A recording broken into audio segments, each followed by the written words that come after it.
Alright, so we just we went back to Tapology just for a little bit because the UFC website didn't have Cruz's record for some reason. Pretty disrespectful. Don't know why. That website is just doesn't get updated enough. Come on, big organization. You want to act like it? But anyway, we'll do a quick breakdown of the card just before we get into the matchup. So, already broken that one down. It'll be on the channel soon. This one soon. So, I think Ngannou maybe gets tagged early a few times from Rozenstruik. Maybe then looks to take him down, maybe, or gets in the clinch, starts locking up a Kimura or something, and eventually subs Rozenstruik. Kata, I see him pretty much dominating, probably about 30-27 Stevens. Greg Hardy, Yorgan Castro, probably see Greg Hardy just outpointing him, probably 30-27 again. Cerrone Pettis, I feel like Pettis pulls off some fluky shit with his, like a body kick or something, like a spinning body kick, spinning kick to the liver or something. Fabricio probably knocks out Alexi on the feet. Carlos Esparza, who cares? Probably Esparza. Probably Waterson. Probably Esparza. Oh, who cares? And the rest of the fights, don't really care. Probably that one. That's a fun one. I think Charles Rosa kind of puts it on late. Maybe subs him late. Maybe TKOs him late. Gets the second and third rounds. Sam out. I think. Geez, who cares? Span shouldn't be that much of a favourite though, but I think Span wins. He's just slow as fucking molasses though. Vicente Luque probably beats Nico Price, but you wouldn't see me betting on that. Uriah Hall, Jacare probably wins that, just on volume. Alright, so we'll get into this fight now. Dominick Cruz coming back after about 3.5 years layoff. Since his loss to Cody Garbrandt, kind of got embarrassed in that fight. Didn't look the same. Was just Cody came in with a perfect game plan, just meeting Cruz when he crosses the distance, and then countering, not leading the dance and letting Cruz just show his like real spectacular strike and defense on you, and actually making Cruz bring the fight to you. It's just a way to fight Cruz, or else he's going to make you look silly, like he did in TJ fight. So this is Cruz's 5th fight in 9 years, which is incredible. But yeah, he's still up there with one of the greatest bantamweights of all time, but he's only fought 5 times in the last 9 years. Hasn't won a fight in 4 years, but I don't think that matters to him. He says he's a pretty firm believer and he doesn't believe in ring rust. It's probably one of his strongest stances, same with underhooks, but yeah, he's a pretty firm believer in not having ring rust. Also, he's got a 4-inch height and reach advantage on Tapology. That's just wrong. I think Cejudo is about a 50 or 64-inch reach. So I think it's the same as Cody Garbrandt.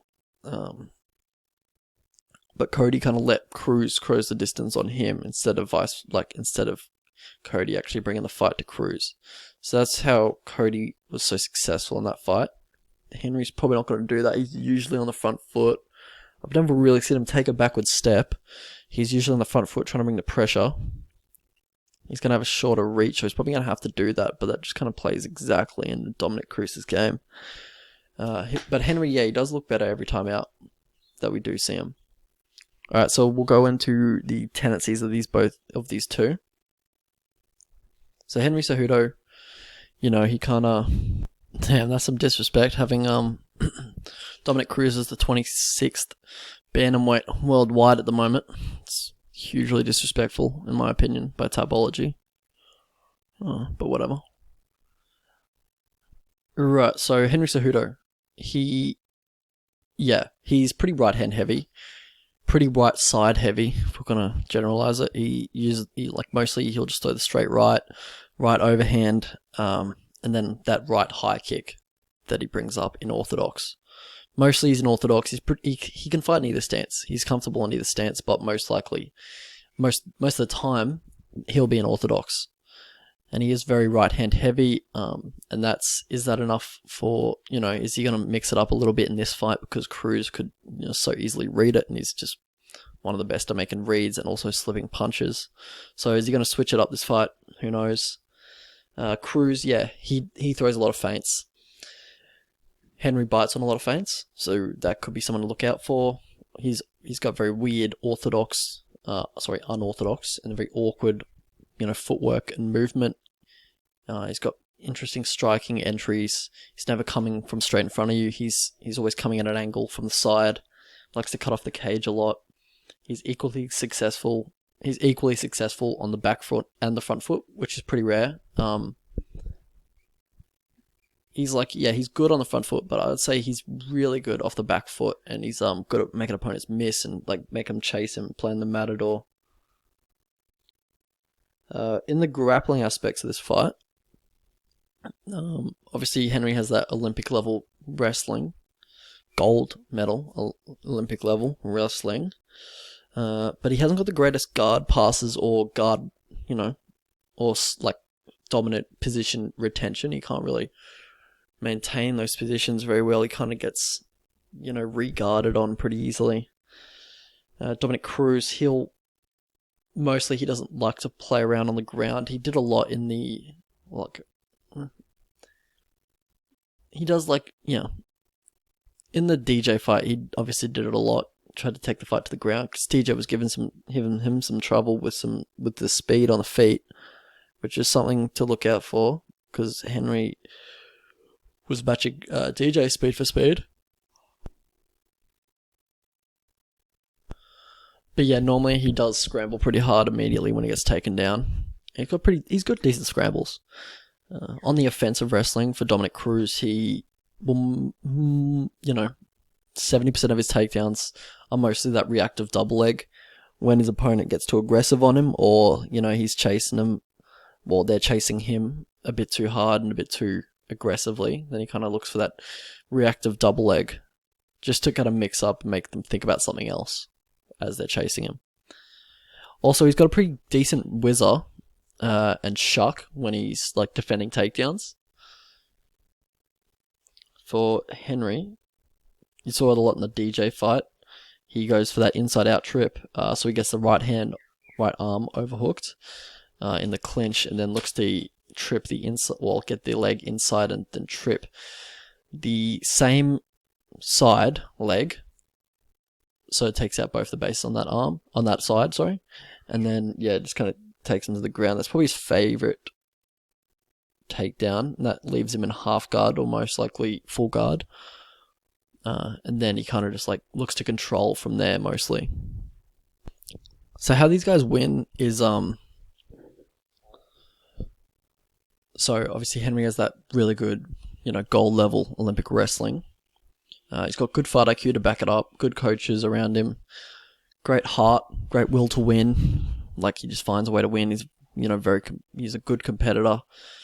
He's got fast hand speed, forward pressure. He brings that in a lot of his fights, especially recently. Mighty Mouse fight brought the pressure. TJ fight brought the pressure.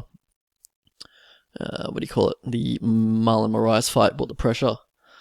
He's got good cardio to back that up as well. Good transitions when he's trained wrestling.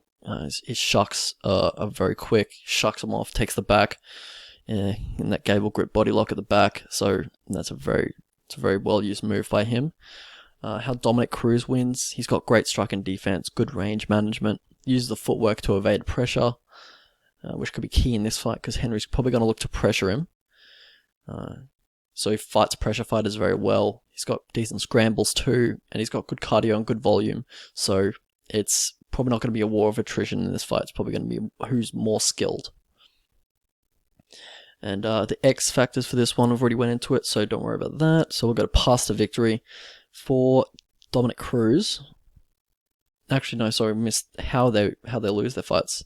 So with Henry Cejudo, he gets leg kicked pretty easily with that wide stance. So he's very, that lead leg is very immobile. So he's pretty open to leg kicks. And for Dominick Cruz, he squares his hips a lot when moving literally anywhere. When he's moving forwards, especially when he's chasing his opponent down, he squares his hips quite a bit. Maybe Henry could exploit that, go for a blast double. Also, fighters with quick hands. He seems to have trouble with those. Cody has quick hands. DJ has quick hands. Probably the two fighters with the quickest hands that he's ever fought, and he had serious trouble with them because they had decent boxing as well. Henry has fast hands, but he doesn't have the best boxing. Okay, so past the victory for Dominic Cruz. Maybe try that grab me roll out like Demetrius Johnson used when Henry was, locking up that body lock or locking up the wrestling ride position. DJ, he had very good success with the grab me roll. Also, keep the movement, keep the advancements coming, stance switching, keep it all unpredictable. Catch a head kick. Maybe if Henry throws out a limp head kick, try and catch it. Maybe try and take the Olympic champ down, try and out-scramble him, get some top control. Just be a big psychological win on your part. And for low kicks, start kicking Henry's leg out quickly, because obviously he does have that, very immobile front leg. And naked jab and circle, so just a key part of your game. Just get that jab out, start popping it, start circling around, just try and be really hard to hit, keep it distance, because you obviously have that 4-inch reach advantage. Also, reactive double. If Henry gets too over-aggressive or he starts chasing you a bit too aggressively, just so, gives him something else to think about. So past the victory for Henry. Watch for the overhands when he dips on either side, because when he dips pretty hard to either side, he does come back with that overhand. Overhand left, overhand right, doesn't really matter. Depends what stance he's in. Try and cut the cage off if you're going to pressure him. If he closes the distance on you, try and land a counter combo, because you're probably going to be on the front foot in this fight, and it is probably your best option. But if Cruz does get a little too over-aggressive and close the distance on you, and he comes a bit too close, then look for that counter combo. Cody had a lot of success with that. Probably say, don't take a backward step. If Cruz is going to play that range game with you, and he goes forward and then, goes backwards and then tries to bait you to go on backwards, so he's trying to, manipulate where the fight is taking place, don't do it. Don't take a backward step. Just meet him. If he's going to try and push you back, just meet him in the middle, pretty much. Just meet him halfway. Don't take a backward step at all. Just keep it at your range. Try and always keep the boxing range. Also, if Cruz, squares the hips near the fence, or, even goes near the fence, look for that blast double. Try and get him near the fence. He has pretty good takedown defense on the fence, but, try and see what you can do. Just switch it up a little bit. So how I see this one going. So if the Cruz that shows up versus Cody Garbrandt or Uriah Faber, he's probably losing, to be honest. I wasn't very impressed with that Cruz at all. But if the Cruz that fought TJ Dillashaw shows up, then he can beat Henry pretty easily. So Cruz's style is going to make it tough for Henry to use his usual game plan of those big right hands and clinch trips, because Cruz barely clinches up. If he does, he's pretty out of there pretty quickly. Henry does have those nice clinch knees, but I don't see Cruz getting in the clinch too often. He's pretty good at controlling range, and But those big right hands, they will become predictable for Cruz, and he'll start dipping and then trying to work the body maybe. So having said that, I have underestimated Henry in the past. Pretty much every single, his last 3 fights, I've underestimated him. So, I might be underestimating him again. He might sleep Cruz. I could definitely see it happening, but I think Cruz is just a bit too skilled for Henry. I don't know, it's a very good fight. It's tough to call. I'd say I'd cap it 51-49. Okay, so I do see Cruz winning. See him taken by decision, probably unanimous, could be split. So I don't see him finishing Cejudo in any realm. Cejudo's got a very good chin. He looks pretty hard to submit. Probably the fight won't hit the mat on Cruz's terms. So I doubt Cruz submits him off the bottom. Probably got Cruz by decision, just outpointing him, kind of making him look silly. I got Cruz by decision, and I got the price at $4, which is where I'd play him out. I'd even play him at $3.85, which he's at right now on the American websites. So 1 unit on Cruz by decision, and it should be a good fight and a great card. So Thanks very much.